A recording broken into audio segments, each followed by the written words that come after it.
વિસાવદર સીએચસીમાં 6 મહિનાથી x ray machine બંધ હોવાનું સામે આવ્યું છે, ત્યારે દર્દીઓ ઘણા હેરાન થઈ રહ્યા છે.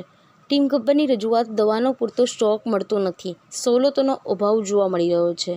વિસાવદર આરોગ્ય કેન્દ્રમાં 6 મહિનાથી એક્સરે મશીન બંધ હોવાથી દર્દીઓને ભારે હાલાકીનો સામનો કરવો પડી રહ્યો છે.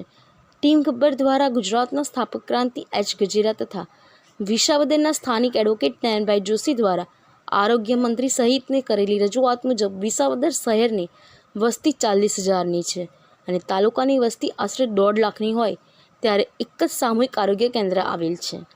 અહીં બીજી કોઈ સરકારી હોસ્પિટલ આવેલ ન હોય અને જે તે છે તે માંદગી અને બિછાને હોય તેવી રીતે હોસ્પિટલમાં પૂરતો દવાનો સ્ટોક ફાળવવામાં આવતો ન હોય. માંગણી કરવા છતાં વિસાવદરની જરૂરિયાતના પ્રમાણમાં ખૂબ જ ઓછો સ્ટોક ફાળવી વિસાવદરને કાયમી અન્યાય કરવામાં આવી રહ્યો છે. ત્યારે વિસાવદર સામૂહિક આરોગ્ય કેન્દ્રમાં જરૂરિયાત મુજબની દવાઓ તથા અન્ય સુવિધાઓ તાત્કાલિક પૂરી પાડવામાં આવે તેવી માંગ ઉઠી છે.